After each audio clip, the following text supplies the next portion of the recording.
nome é Manuel Núñez Singala, son o director do Servizo de Normalización Lingüística da Universidade de Santiago de Compostela e hoxe imos falar sobre a transmisión interxeracional na lingua. Normalmente os pais sempre queremos o mellor para os nosos fillos, iso é algo como moi natural e moi coñecido, salvo casos moi extraños, non? E iso esténdese a todo, o sea, a mellor sanidade, os mellores xoguetes, o mellor colexio, o mellor para eles, non? E tamén queremos eso a hora de decidir en que lingua queremos que aprendan a falar, ou que sean capaces de falar. En Galiza temos a sorte de que contamos con 2 idiomas oficiais, o cal quere decir que con moi pouco esforzo podemos ser competentes en 2 idiomas. Eu creo que o lóxico, o intelixente por parte dos países é aproveitar esa oportunidade, porque non é lóxico quedarse co 50% cando un pode conseguir o 100%. Non? De maneira que, a hora de educar os nosos fillos, a veces xorden dúbidas sobre que é mellor, falarlles unha lingua só e que despois aprendan a outra, falarlles as dúas, pero se falamos as dúas, ao mellor poden mesturalas, poden ter faltas de competencia nunha ou noutra, todas esas dúbidas moitas veces as teñen os pais, non? E o que trataremos hoxe será un pouco darlle resposta a todo este tipo de preguntas. Unha das primeiras razóns é porque temos unha mente maravillosa. Os seres humanos vimos o mundo con moi poucos vimbios para facer o noso cesto da nosa personalidade. Somos animais culturais e casi todo o que somos debémoslo á aprendizaxe. Aprendemos cousas que mesmo non sabemos que as aprendemos. A min chamoume a atención hai relativamente poucos anos descubrir que o bipedismo, o de andar sobre 2 pernas, é cultural, é aprendido. Eu pensaba que era algo que xa había millóns de anos que existía, que se debía á evolución, non? Pero non, é unha cuestión cultural. Os nenos salvaxes, os nenos que se atopaban perdidos nos bosques, sobre todo a finais do século XIX, tiñan en común todos a característica de que eran cuadrúpedos, andaban sobre 4 pernas, o sea, sobre as 4 patas, non? Aprendemos moitísimas cousas e somos capaces de aprender moito máis do que pensamos que somos capaces. E iso é especialmente certo no caso da infancia. Os nenos son moito máis capaces de aprender do que normalmente os pais pensamos que son capaces. Outra razón é porque aprender galego é o seu dereito. A norma de convivencia dos galegos é o Estatuto de Autonomía de Galicia. E aí dice que todos os galegos teñen o dereito a falar calquera das 2 linguas oficiais en Galicia. Pero para falar un idioma hai que coñecelo, hai que ser competentes nesa lingua. Se os pais non lle ensinamos esas 2 linguas, se non lles ensinamos o galego tamén os nosos fillos, estamos furtando ese dereito, porque ninguén vai a ser capaz de falar un idioma que descoñece. Outro dos motivos é porque pensamos con palabras, e isto a mellor é un pouco máis difícil de explicar, pero sí é verdade. O sea, tamén é certo que existe pensamento máis aló das palabras. Calquera que teña un can ou un gato sabe que pensan de alguma maneira, que razonan, non? Pero o pensamento humano, o pensamento lóxico, o pensamento estructurado funciona, vehicúlase a través das palabras. Había un filósofo, o filósofo máis importante do século XX, que era Ludwig Wittgenstein, decía que os límites da miña linguaxe son os límites do meu universo, non? Aquilo que non son capaz de nomear, que non son capaz de definir, non o podo pensar. Federico Fellini dicía que coñecer un outro idioma é ter outra vida, porque é así. As linguas axúdannos a pensar e é bastante lóxico creer que se temos maior capacidade lingüística nunha ou en varias linguas, tamén o noso pensamento será máis claro, máis definido, máis potente. Toda lingua é un sistema de comunicación. É unha razón como máis evidente e moitas veces non se pensa, pero sí é verdade. O galego serve para comunicarse. É verdade que o galego, en comparación con o chinés, é unha lingua que falan moitas menos persoas e que o chinés probablemente nos dese máis potencialidades de comunicación. Pero tamén temos que insertar as cousas no seu contexto. Vivimos en Galicia.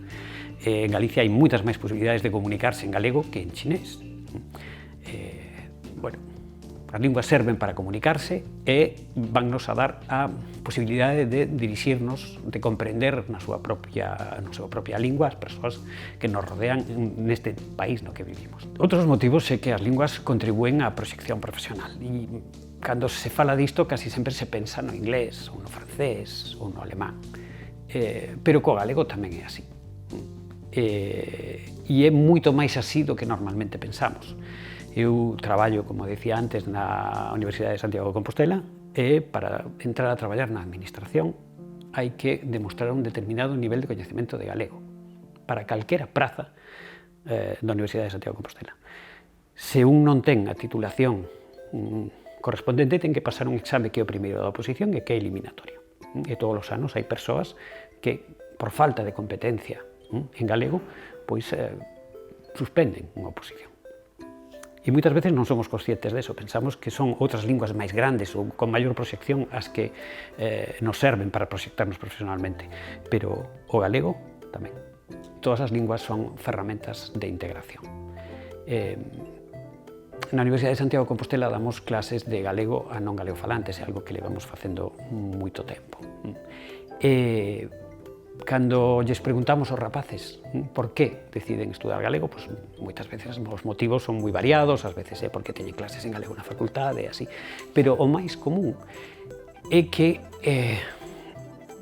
non se queiran que estudien galego porque non queren ser diferentes, porque queren falar a mesma lingua que falan ao mellor os compañeros do seu piso ou outros rapaces do seu grupo de amigos, da súa clase, o que fala a súa moza ou o seu mozo.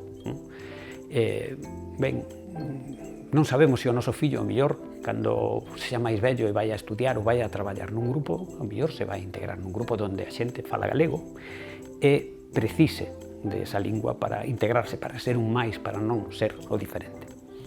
As linguas son todas, e o galego tamén, ferramentas de integración. Ademais de todas estas razóns das que estamos falando, unha delas que é importante é o feito de que unha lingua nova incrementa sempre a riqueza fonética. Todos os seres humanos somos capaces de pronunciar calquera son. Desde o sistema vocálico do inglés, que son 20 e tantos sons, ata o crebacabezas para occidentais, que son as vocais tonais do chinés. Pero é verdade que iso é así nos primeiros anos. Unha vez que pasamos desa infancia, temos que conformarnos co botín fonético que conseguimos. É verdade que podemos aprender a pronunciar sons novos, pero é sempre máis complicado, moitas veces é moi difícil ou casi imposible. Un neno que aprende unha lingua cando é pequeno pronuncia sempre perfectamente. Un adulto é capaz de falar ben unha nova lingua, pero casi sempre lle falta algo que é o acento, é esa riqueza fonética. E o galego ten fonemas que existen noutras linguas, como por exemplo o inglés, o francés, o italiano, pero que non existen en castelán, que son distintos. Para poñer un exemplo, podemos falar do xe famoso de Sanxenxo ou de Toxo, que iso é algo que é un fonema que se emprega en moitas linguas, no inglés, como todo o mundo sabe, no francés, no turco, no rumanés, en moitas outras linguas, pero que non existe en castelán. Só pola facilidade para pronunciar iso xa pagaría a pena, só aprender galego para despois ser máis competente en outras linguas. Pero que ademais en galego temos 7 vocais, temos uns enes velares a finais de palabra, temos unha riqueza fonética que é interesante e que podemos sempre empregar se adquirimos desde pequenos a hora de aprender outros idiomas. É verdade tamén que calquera nova lingua achega unha nova perspectiva.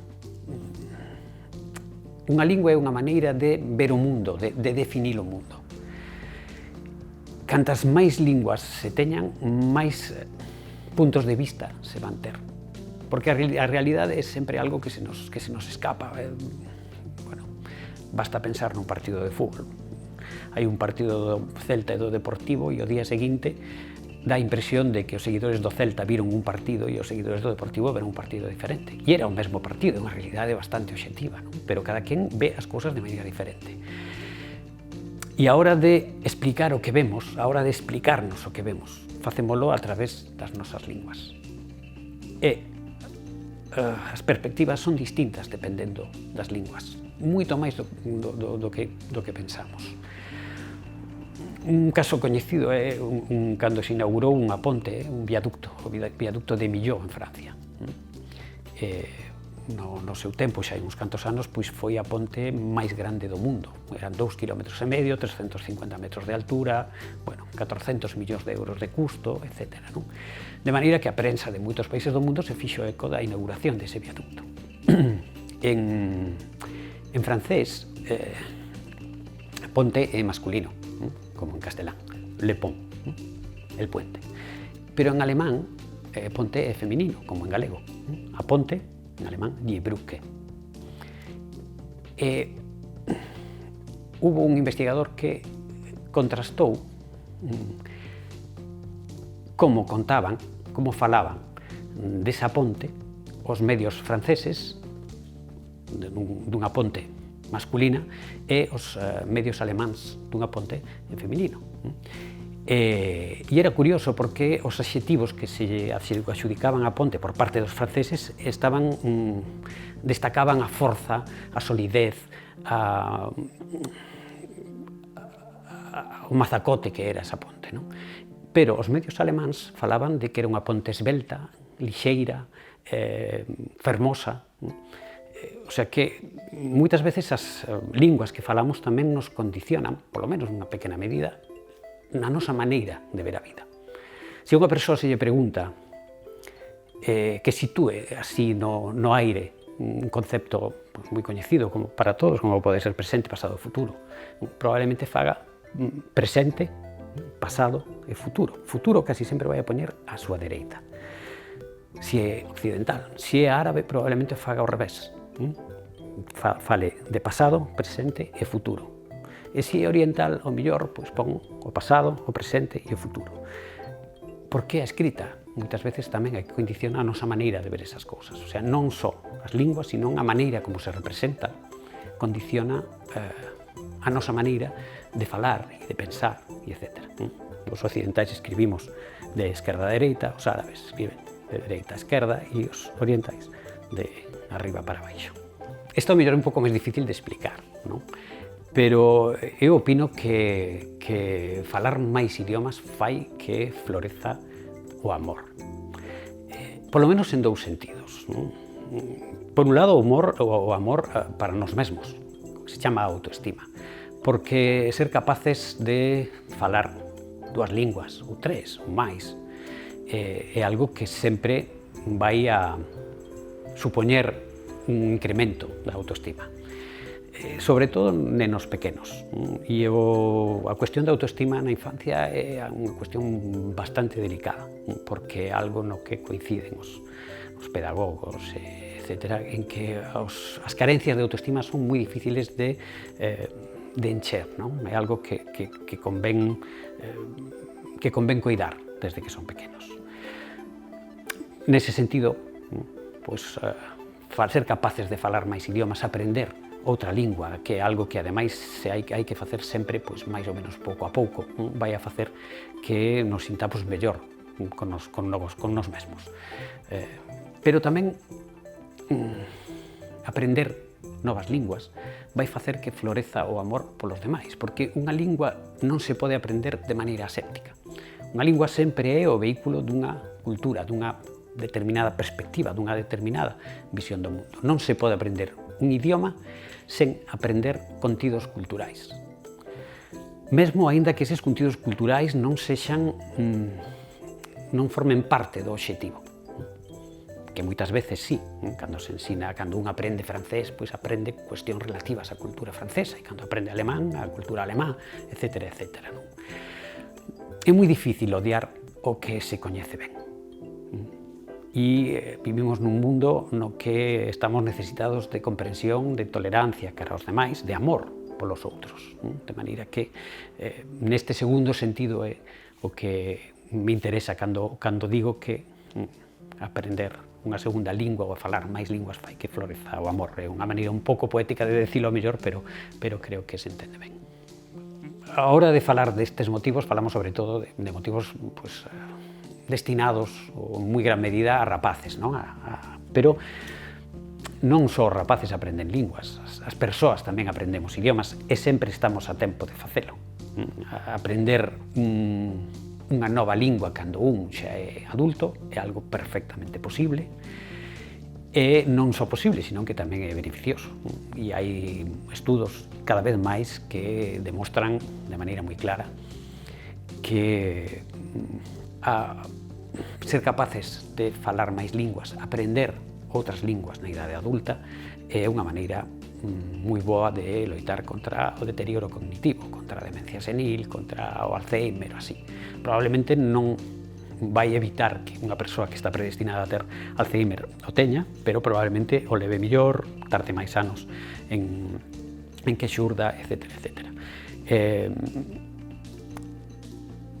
Sempre é posible aprender. Os adultos aprenden de maneira diferente como aprenden os nenos, porque as estrategias son distintas tamén, e as capacidades tamén o son.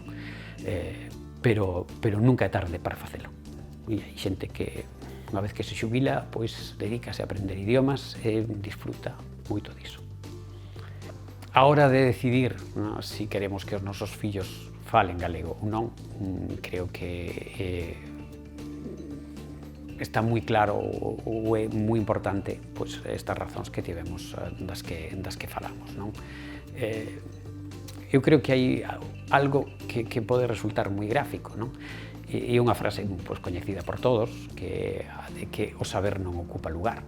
Eu penso que é unha boa frase, pero que é unha frase que se pode mellorar, porque non é que o saber non ocupe lugar, unha lingua é un saber, é que o saber crea lugar.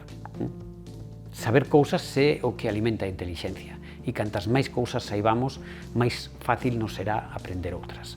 Os nosos nenos van a ser moito máis capaces de aprender unha terceira lingua ou unha cuarta lingua se parten de dúas ao principio, se parten de tres. Cantas máis poidan aprender, mellor. E non temos límites, ou temos uns límites que están moito máis afastados do que pensamos. O que casi ninguén se pregunta é, bueno, cantos idiomas pode ser capaz de falar ben unha persoa?